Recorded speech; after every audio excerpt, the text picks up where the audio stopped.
What's happening, lads and lassies? It's Ocean from the South Stand, back again with another video. And look, I'll apologise for my absence, but as you might be able to tell from the background of the video, I have just moved house, so I just was not available to film for a couple of weeks. And to be honest, wasn't the worst couple of weeks to miss, as we did end up losing to Arsenal and to Liverpool. And to be honest, I didn't even think we played that badly against Arsenal. I think it was just a little bit of a difference in quality away from home at the Emirates against a good Arsenal side. When it came to Liverpool, I definitely think we could have done better because that Liverpool side was not amazing. And I do think Granit Xhaka on the pitch, maybe a little bit of difference. But yeah, one of those nights, we ended up losing both of them. I'd have loved to have grabbed a point off of Liverpool, try and get something like that at home.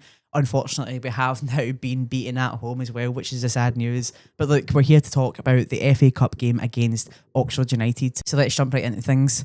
Coming into this one, I thought it was going to be a real chance for some of these fringe players to really make a mark in this game, given the rotated lineup. Dennis Suckin coming into the fold, Romain Mundo getting his start in the left wing, Talby starting the right, Wilson Isidore with his first start in goodness knows how long, to be honest now. Here Trowder even coming into the fold, Luke O'Nien, a real chance for some of these players to make their mark in the game. And I think it was a mixed bag when it came to how each of these players performed. So maybe we'll start from back to front and see how things go. Coming out the gates in the first half for me was disappointing. I'm not going to lie to you.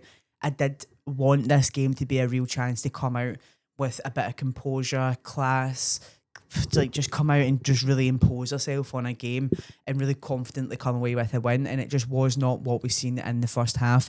Effort-wise, Oxford United blew us out the water. They came out with real intent to try and bring something to this newfound Premier League side, Sunderland. But Sunderland, for me, came out with, to be honest, just looking lethargic. It's the same first half that we've seen on a number of occasions this year, especially away from home. But yeah, for me, a rather disappointing first half in terms of energy and effort, especially players like, in my opinion, and honestly this hurts me to say as well, but I thought Wilson Isidore had a really poor game, and half of it was just his lack of effort.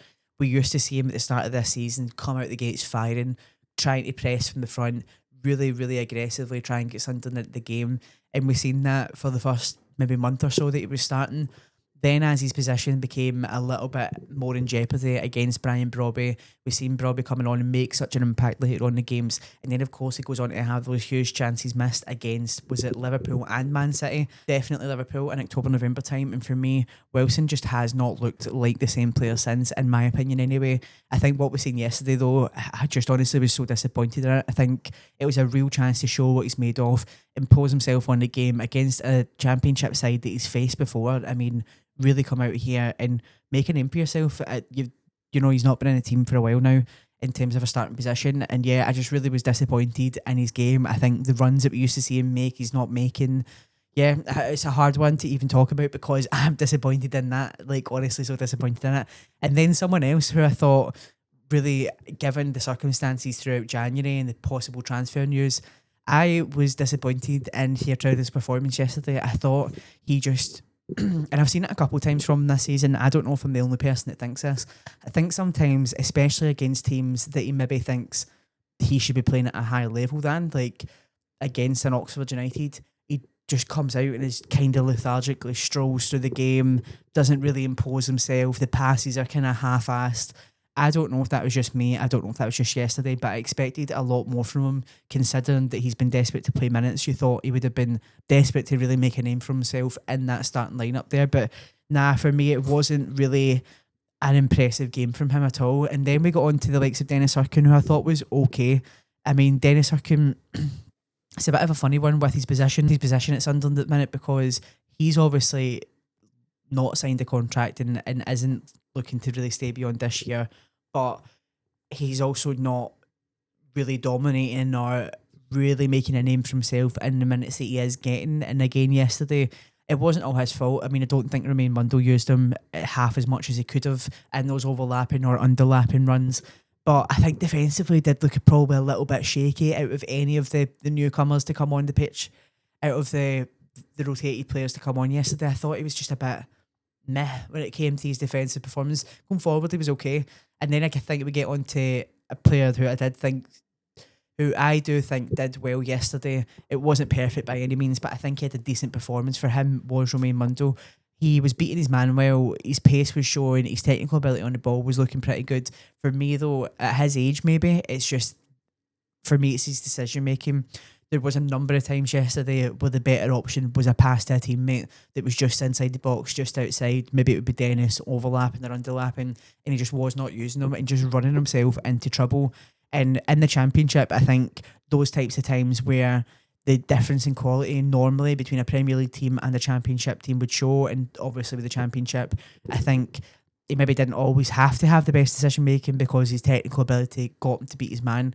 However, I think yesterday that did not look like the case. He just ran into them like on a number of times. So yes, I think he had a good game in many aspects because of how bright he looked when he was actually on the ball. But maybe with time we'll see those decision making skills improve, because I do think that's probably the one aspect of his game that's holding him back from really trying to get into that starting spot for Sunderland. I mean, I think for me anyway, he had a far better performance than Talby, who, in my opinion, was fairly anonymous. And we've seen this again on a number of occasions when he's been a starting player, just not imposing himself in the game at all.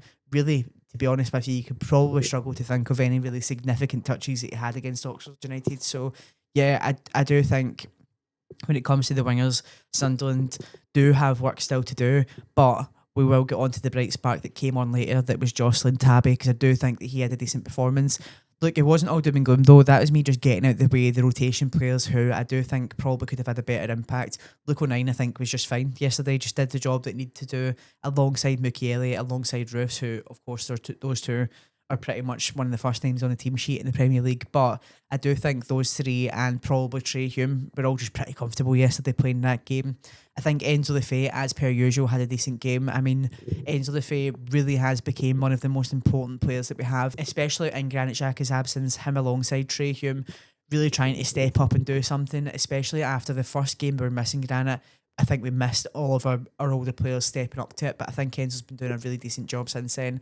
Thought him and Habib Diarra were playing decent, and really it was a lethargic first half that I, for one, was disappointed in. Really kind of saved by that penalty, and it was, as much as Oxford United fans don't want to hear it, it was a Stonewall penalty. So yeah, it is what it is. We got the penalty, and I think that did lift the spirits and really help Sunderland more step into the game and assert themselves a little bit more, as the Premier League side should be doing. And I say that in no disrespect to Oxford United, but at this point, when we see how we've played against some of the big dogs in the Premier League, getting points off of Liverpool before, even away at Anfield, getting points off of Chelsea away at Stamford Bridge, like, it's not been impossible for us, but at some point along the line this season, the away performances / just the first halves in general just have not been up to standard in terms of the energy. We move into the second half, and I do think a lot of that did lift. I think the players really did start to assert themselves in the game, tap the ball around, passing well. I think an overall theme of that first half, though, before we just move on to the second half, an overall theme of that first half, though, for me, we do look pretty void of ideas in possession-based football. When we hold the ball for a long time, I get less and less confident that we're going to actually break through the lines and get a chance on goal. I think it's one of those ones where we're passing it out wide and hoping for our wingers to do a lot of the carrying, when a game like yesterday, I don't think we had to sit in such a double pivot. I think that Habib Diarra and Enzo Lefebvre could have been in a more advanced position a bit more regularly in the game. I mean, given their quality and given their class, you'd think they would be able to do that and press up more. And the likes of Hirschauder could sit at the baseline of that midfield, possibly have Trey Hume alongside him and go into a back three if you needed to. I think that option was there yesterday to encourage more players to step forward, but in possession, we're playing a lot of the ball round at the back, and it just wasn't, I think we really do have to figure something out in that aspect, because it's not the first game, and it probably won't be the last game this season either, where Sunderland are given the ball for a long period of time and really don't have many ideas other than punt the ball up and hope that we're getting the first and second balls. So yeah, moving on to the second half, I do think things were a lot brighter. We were passing the ball around better. There was more energy there, more dominance there, ready to just see the game off. And I didn't actually ever believe that Oxford United were going to score, especially come that second half. They did just really tire themselves out from everything they gave in the first half. But moving on to bright sparks, I think did have a great game. I was really impressed by Jocelyn Tabby. Now, I know it's obviously against Oxford United in the last 20 minutes of a game when their players are pretty worn out. However, for me personally, it was obviously a misunderstanding I had. I thought he was a lot more slight in frame. I didn't actually see him to be as athletic and kind of built out as he is. Now he's not huge. He's not going to be touching Brian Brobby anytime soon. But for me, I was just a bit more surprised of his physicality than for what we actually got. I was really impressed by it. I think he, for a player that's,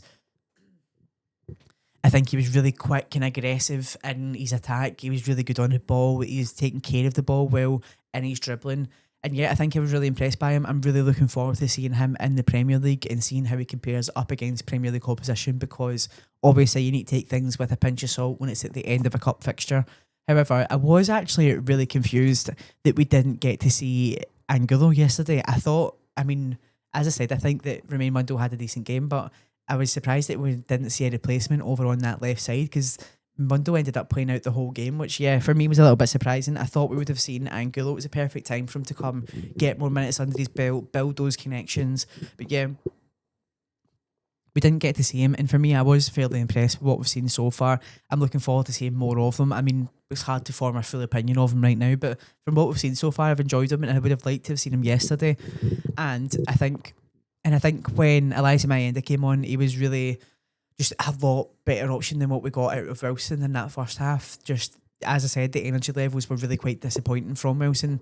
But when Mayenda came on, he was making those runs, showing his explosive pace, trying to beat his man, doing all those things. It just didn't have a hell of a lot of time to impact the game. But I think what we're seeing from Eliza, to be honest, it's probably kind of worryingly saying that he'd be the next option, probably above Wilson Isidore now in the Premier League, which is quite the turn from the start of the season when Eliza really seemed to fade into the background for a lot of the season. But right now, I don't see how we could bring on Wilson with the energy levels and the actual, the Wilson we're getting. Like, it's just not the same player that we've had for a lot of his time at Sunderland. But yeah, I thought that Eliza came on, did a decent league and had a decent appearance. And then Noah Siddiqui, I think that energy level and that willingness to go out and really take the game into your own hands is what I expected from a lot of the Sunderland players from the starting lineup. But as per usual, Siddiqui comes on and his effort levels and he's just a workhorse. And yeah, honestly, and I really, really enjoy when we get to see Noah Siddiqui push on forward. It's not something we get to see a lot of the time, playing in this double pivot that we've had to for the majority of the season. But I enjoy when he gets to dribble. I think he's really good with the ball at his feet. And I think as well, if he doesn't get past his man, he wins a foul for Sunderland, often high up in the pitch. So yeah, it's something I'd like to see from Noah Siddiqui's game going forward. We'll just see how much opportunity we actually get to play him like that for the rest of the season. Now, just to wrap up playing the game there, I mean, I think Sunderland seen out the rest of the game pretty comfortably. As I said, I didn't really fully believe Oxford were ever going to score, but I'm glad to see that we did come to things a little bit more in that second half and really did show the quality of player that we have on the field, because really, given the performances that a lot of those players have had this season, we should have seen that from the first whistle. But yeah, I think looking at overall the FA Cup throughout the fifth round for the first time in God knows how long, to be honest, but for me, I've spoke about it on the channel before, I think Sunderland have a real opportunity to go and try and go on an FA Cup run. I think when the start of the season, when it came to the League Cup, it was because of just the timing. I think with because of the timing of things, the League Cup comes around a lot earlier in the season, where Sunderland were barely getting used to life in the Premier League yet, don't really know how things were going to play out. We hadn't had all those weeks sitting in the top 6, top 5, like we never knew how things would go. And then you get into the season, you go, right, cool, we're actually probably almost safe, not quite there, but almost safe. Why not go and give this a go? Why not go and try and do something with the FA Cup? I mean, you're only talking fifth round, quarterfinals, semi-finals, finals, so you're a maximum of 4 games to go and try and do something here. And I think given the players we've had players in our squad that have won cups in the leagues they've played in before, and I think a lot of them would love to go on a run with Sunderland. And for me, I think give us a cup run for the first time in years, it just would be absolutely fantastic and then really the cherry on top of this season. But anyway, let me know what you guys think in the comments down below. Don't forget to like, don't forget to subscribe, and I'll catch you guys in the next one.